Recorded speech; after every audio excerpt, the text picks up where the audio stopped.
अस्सलाम वालेकुम व्यूअर्स। तो आज मैं फर्स्ट ईयर के स्टूडेंट्स के लिए लेके आई हूँ मैथमेटिक्स के मोस्ट इंपॉर्टेंट एमसीक्यू। ये जो एमसीक्यू है पंजाब के तमाम बोर्ड्स में से लिए गए हैं और ये बहुत ही इंपॉर्टेंट है बोर्ड के हवाले से। तो अगर आप इन एमसीक्यूज की प्रैक्टिस करते हैं तो इंशाल्लाह आपके 90% मार्क्स जरूर आएंगे एमसीक्यूज में। तो चलिए शुरू करते हैं। फर्स्ट एमसीक्यूज है हमारे पास, which one of them is unity operator. Unity operator हम एक ऐसे ऑपरेटर को कहते हैं जिसमें हम लोग इनपुट भी एक ही दें और आउटपुट में भी हमें एक ही फंक्शन मिले। तो हमारे पास जो ऑप्शन गिवन है addition, subtraction, multiplication and negation. Addition, subtraction और मल्टीप्लिकेशन, इन तमाम केसेस के अंदर हमें दो इनपुट्स चाहिए, यानी कि a plus B, a minus B and a multiply B. यानी कि हम लोग दो इनपुट्स देंगे तभी हमें आउटपुट पे कोई ना कोई फंक्शन मिलेगा। लेकिन नेगेशन एक ऐसा केस है जिसके अंदर हम लोग इनपुट भी एक ही दे रहे हैं, जिसके नतीजे में हमें जो आउटपुट मिल रही है वो भी एक ही मिली है। ये देखिए हम लोगों ने यहाँ पे सिंपल a प्लस दिया है, तो जिसके नतीजे में हम लोगों ने नेगेशन जब साइन पे अप्लाई किया तो माइनस है, यानी कि एक इनपुट थी तो आउटपुट पे भी हमें एक ही साइन मिला। तो जो नेगेशन यानी कि बी है हमारे पास करेक्ट ऑप्शन है। D option is the correct option for the MCQs number 1। Next MCQs है product of all three cube roots of unity is 1 iota, -1 and minus iota. अगर आप इधर देखें तो हमारे पास जो तीन क्यूब रूट्स ऑफ यूनिटी हमारे पास ये होते हैं, 1 होता है, ओमेगा होता है एंड ओमेगा स्क्वायर होता है। अगर आप इन तीनों का प्रोडक्ट करते हैं, प्रोडक्ट से मुराद मल्टीप्लाई करते हैं, 1 ओमेगा एंड ओमेगा स्क्वायर, तीनों का मल्टीप्लाई करते हैं तो ओमेगा क्यूब किसके बराबर होता है, 1 के इक्वल। तो हमारे पास जो ए ऑप्शन है, ए ऑप्शन हमारे पास 1 है। A option is the correct option for the MCQs number 2।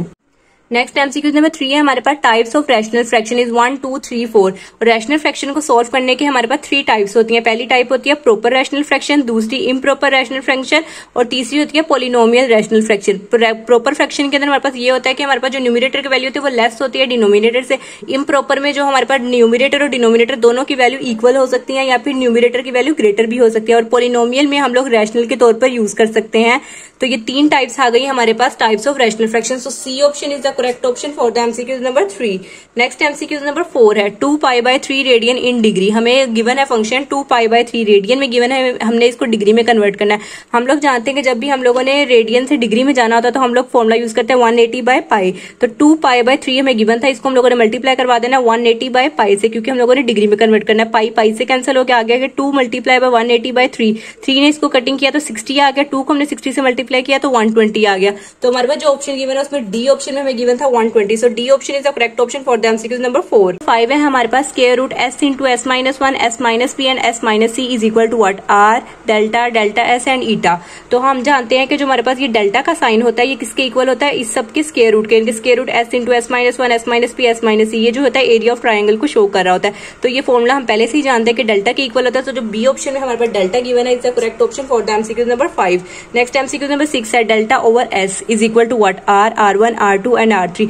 General formula हमारे पास यही होता है, delta over s is equal to r। r show करता है एरिया ऑफ ट्राइंगल को, ये सेमी पेरीमीटर ऑफ ट्राइंगल होता है और r रेडियस होता है। तो ये सिंपली r के इक्वल होता है। सो ए ऑप्शन में हमें r गिवन है। So A option is the correct option for the MCQs number 6। Number 7 है हमारे पास, tan 2 theta is equal to, ये हमें डबल आइडेंटिटी गिवन है, डबल एंगल आइडेंटिटी है जो आपने याद करनी है। इसके अंदर जो 2 tan 2 थीटा का इक्वल फॉर्मूला होता है वो इक्वल होता है 2 tan of theta over 1 minus tan square of theta. So C option में हमारे पास गिवन है, यानी कि जो tan 2 थीटा का फॉर्मूला होता है वो बराबर होता है 2 tan of theta over 1 minus tan square theta. So C option is the correct option for the MCQs number 7।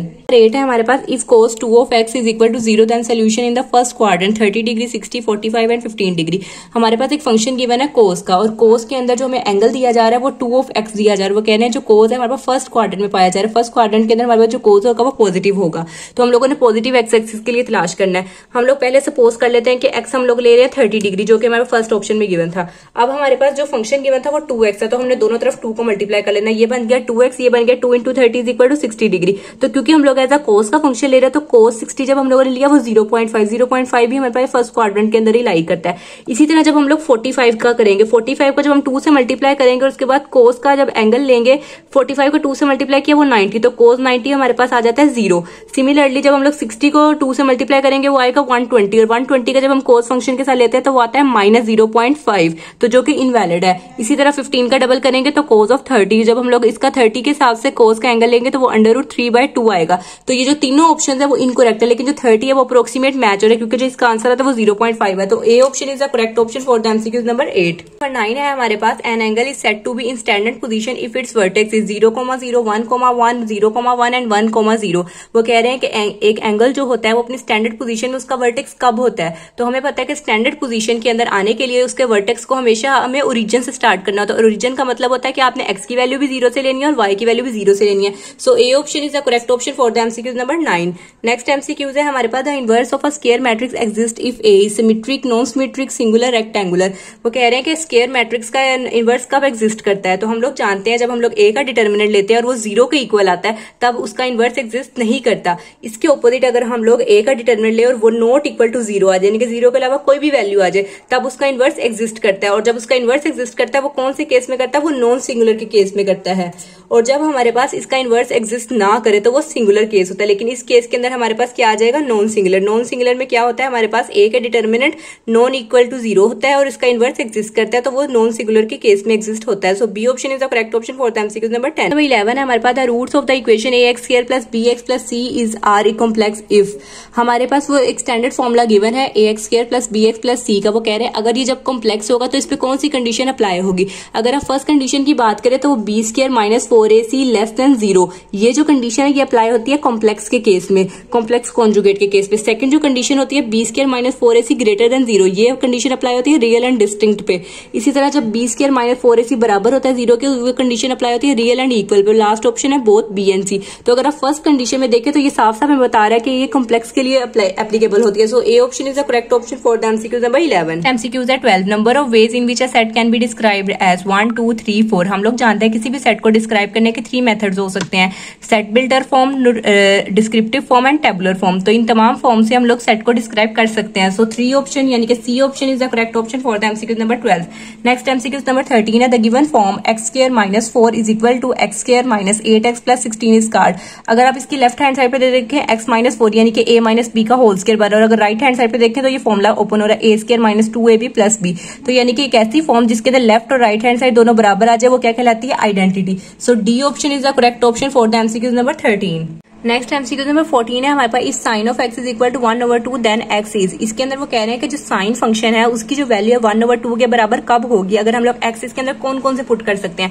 अगर हम लोग यहाँ पर x की वैल्यू को पुट कर दें 30, तो यानी कि साइन ऑफ 30 किसके बराबर आ जाएगा, π/6 के। इसी तरह अगर हम लोग साइन x की वैल्यू 150 पुट कर दें तो वो बराबर आ जाएगा 5 π/6 के। तो इसके अंदर सिंपली हम लोग कह सकते हैं कि जब हम लोगों ने साइन की वैल्यू को पुट किया यहाँ पे 30 डिग्री तो वो बराबर आ गया π/6 के।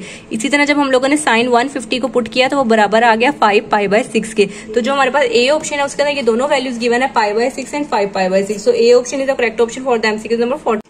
नेक्स्ट है हमारे पास 15, angle below the horizontal line is right angle, oblique angle, angle of depression and angle of elevation.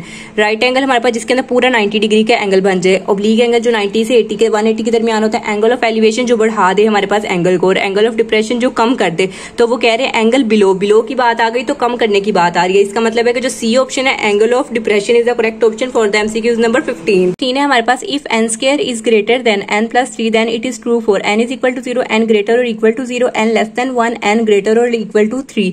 अगर हम लोग इसके रफ वर्क में देखें तो हमारे पास गिवन था n² is greater than n+3। अब हम लोग ये वाली वैल्यूज को उधर लेके जाएंगे तो हमारे पास आ गया n² - n - 3 is greater then 0। हम लोग यहाँ पर क्वाड्रेटिक रूट का फॉर्मूला अप्लाई करने लगे जो कि होता है x equal to -b plus -b² plus -4ac/2a। तो इसके अंदर से देखिए हमारे पास जो b की वैल्यू यानी कि जो n है वो -1 था, और माइनस हमारे पास फॉर्मूले का होता है तो माइनस माइनस +1 आ गया। इसी तरह यहाँ पे b² था तो -1 था, -1 का हम लोगों ने स्केल लिया 1 आ गया, 4 हमारे पास फॉर्मूले का आ गया और -3 ये वाला आ गया। तो सेंटर वाला माइनस हमारे पास 4ac यानी कि 12 बन गया। इन दोनों को हमने ऐड किया तो 13 आ गया।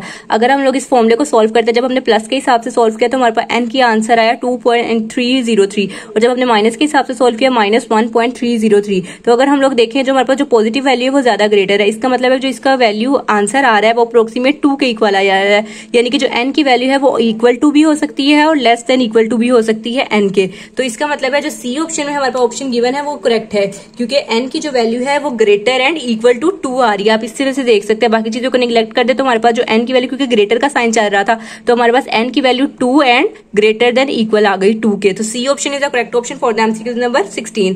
नेक्स्ट एमसीक्यू है क्यूब रूट्स ऑफ -1। आज हम लोग जानते हैं कि जो 1 के क्यूब रूट्स होते हैं वो 1 ओमेगा एंड ओमेगा स्क्वायर होता है। सिमिलरली अगर हम -1 के लेना चाहे तो -1 minus omega and minus omega square हो गए। तो अगर आप सी ऑप्शन में देखें तो हमारे पास यही ऑप्शंस गिवन है, -1 minus omega and minus omega square. तो C option is the correct option option for the MCQ number 17। Number 18 है हमारे पास, a function which is onto is called injective, surjective, bijective and objective. Onto function एक ऐसा function होता है जिसके अंदर हमारे पास तमाम इनपुट जो है आउटपुट के साथ मैच कर जाए, यानी कि जितनी इनपुट्स हो उतनी आउटपुट कोई भी हमारे पास वहां पे ना रह जाए एम्प्टी। तो हमारे पास ऑन टू फंक्शन को हम लोग सर्जेक्टिव भी कहते हैं। So B option is the correct option for the MCQ number 18। Next है हमारे पास एक आइडेंटिटी दी गई है, cos into theta minus 90 degree minus cos theta plus 90 degree equal to, इसको हम लोग सोल्व करते हैं। अगर आप इसमें देखें तो पहला फंक्शन हमारे पास गिवन था cos theta minus 90 degree, cos theta minus यानी कि अगर आप इसको देखें तो हमारे पास ये कोस अल्फा माइनस बीटा का फॉर्मूला है। तो कोस अल्फा माइनस बीटा को हम लोग यहाँ पे अल्फा कंसीडर करें थीटा को और बीटा कंसीडर करें 90 डिग्री, तो cos alpha cos beta plus sine alpha sine beta.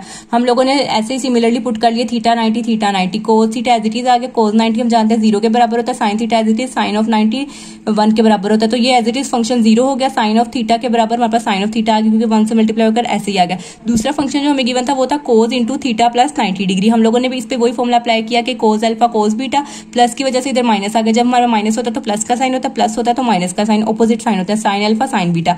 हमारे पास जो अल्फा था वो थीटा था और बीटा जो था वो 90 डिग्री था। कोस थीटा हमारे पास एज इट इज आ गया, कोस 90 0 है तो 0 की वजह से ऑटोमेटिकली 0 हो गया। कोस का फंक्शन भी sine of theta as it is sine of 90 कितना होता है 1 के बराबर होता है, तो 1 को हमने साइन से मल्टीप्लाई किया, माइनस के साथ आ गया माइनस साइन ऑफ थीटा। अब हम लोगों ने सारा फंक्शन इकट्ठा लिख लिया कि पहले हमारे पास माइनस वाला फंक्शन था, सेंटर में माइनस था और फिर प्लस वाला फंक्शन था।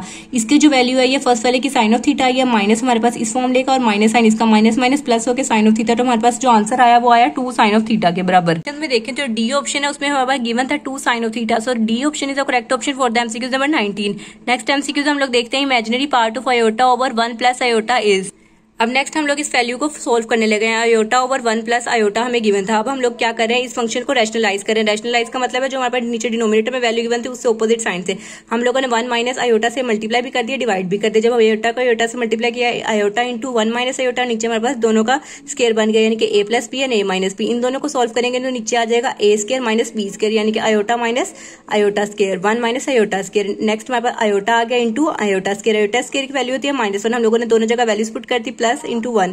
तो वहां पर जो सोल्व करके आया 1 प्लस आयोटा, यहाँ से हम लोगों ने वैल्यूज को डिफरेंट कर लिया 1/2 इंटू आयोटा प्लस 2। तो अगर 1/2 हम देखें वो रियल आइडेंटिटी है और ये हमारे पास इमेजिनरी पार्ट है। तो आयोटा की वैल्यू के साथ 1/2 था तो हमारे पास इमेजिनरी पार्ट आ गया 1/2। एमसीक्यू नंबर 21 है हमारे पास, if n is prime then under root n is rational, natural, whole number के इरेशनल। अगर n हमारे पास प्राइम नंबर है तो फिर स्क्वायर रूट n क्या होगा? रैशनल तो बिल्कुल भी नहीं है क्योंकि रैशनल ऐसे रिफ्रैक्शन को कहते हैं जिसमें p ओवर q की फॉर्म में लिखा और नेचुरल नंबर 1 से स्टार्ट होता है, होल नंबर 0 से। तो इरेशनल नंबर है क्योंकि इरेशनल नंबर फॉर्म ऐसी फॉर्म को कहते हैं जिसमें p ओवर q की फॉर्म में यानी कि हमारे पास फ्रैक्शन में ना लिखा जा सके। सो जो अंडर रूट n का आंसर आएगा वो irrational. So D option is the correct option for the MCQ number 22। Next MCQ है 22, transpose of diagonal matrix.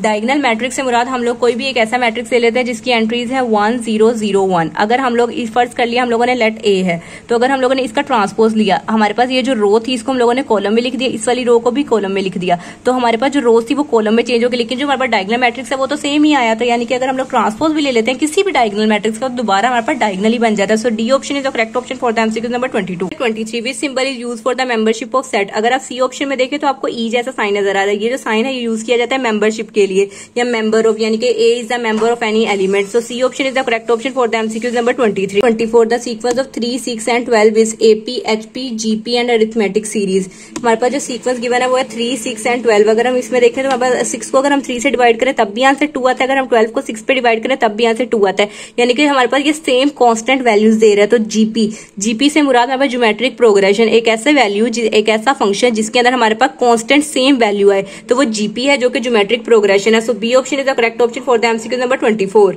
Next MCQ number 25 है हमारे पास, a circle passing through the 3 vertices of a triangle is called circumference, escribe circle, in circle, both A and B. हम लोग जानते हैं कि जो एक सर्कल होता है जो गुजरता है 3 वर्टिसेस यानी कि ट्रायंगल के कोनों में से जो सर्कल गुजरता है उसको हम लोग सर्कमफ्रेंस कहते हैं।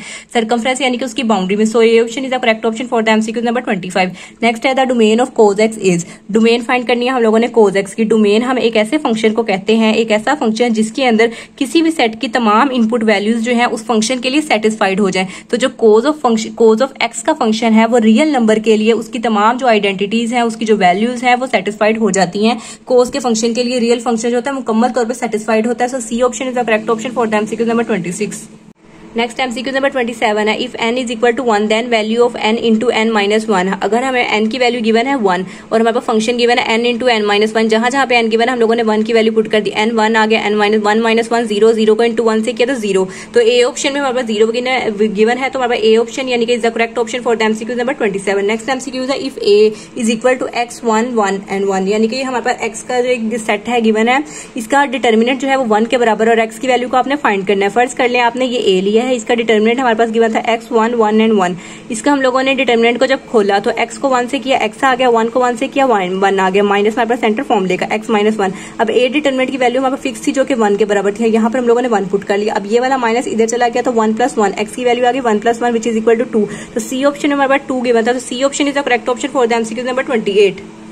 नेक्स्ट एमसीक्यू 29 है हमारे पास, in the expansion of a plus B की power 7 the second term is. हम लोगों ने सेकंड टर्म फाइंड करनी है। हम लोग जानते हैं कि हमारे पास जो फॉर्मूला होता है वो होता है t into R plus 1 equal to N C R. ये c की फॉर्म में लिखा जाता है a n minus R B R. n जो होता है हमारे पास जो गिवन होती है वैल्यू, और r हमारे पास जो नीचे हमारे पास कोफिशिएंट आ जाता है। अब हम लोग जानते हैं यहाँ पे जो n की वैल्यू है वो 7 गिवन है, और जो हमारे पास जो नीचे इसकी वैल्यू होगी r की वो कुछ भी नहीं है, तो हम लोग उसको 1 मान लेते हैं। तो अब हम लोगों ने n की जगह पे 7 पुट कर दिया, r की जगह पे 1 पुट कर दिया। सिमिलरली a की पावर में n की जगह 7 आ गया, r की जगह 1 आ गया, b की पावर 1 आ गया। 7 माइनस 6 करेंगे तो वो 6 के बराबर आ गया, a की पावर 6 और b की पावर 1। तो हम लोग जब इसको सॉल्व करते हैं तो सिंपली 7 आ जाए, तो 7a6b। सेकंड टर्म हमारे पास क्या बनी, 7a6b। सो डी ऑप्शन में हमारे पास यही वैल्यू गिवन थी, so D option is the correct option for the MCQ number 29। Last MCQ number 30 है हमारे पास, 1 डिग्री इज इक्वल टू। हम लोग जानते हैं जब भी हम लोग डिग्री से रेडियन में जाते हैं तो हम लोग जो डिग्री वाली वैल्यू होती है उसको मल्टीप्लाई करवाते हैं पाई बाय 180 से। सो बी ऑप्शन में हमारे पास गिवन है यही वाली वैल्यू, यानी कि pi by 180 radian. So B option is the correct option for the MCQ number 30। तो यहाँ तक हम लोगों ने अपने 30 एमसीक्यूज डिस्कस कर लिए। अगर आपको इस वीडियो से थोड़ी सी भी हेल्प मिली हो तो इस वीडियो को ज्यादा से ज्यादा लाइक करें, शेयर करें, सब्सक्राइब करें, ताकि मैं इसी तरह की हेल्पफुल वीडियोस आपके लिए ला सकूं। I hope you will understand well. Thanks for watching.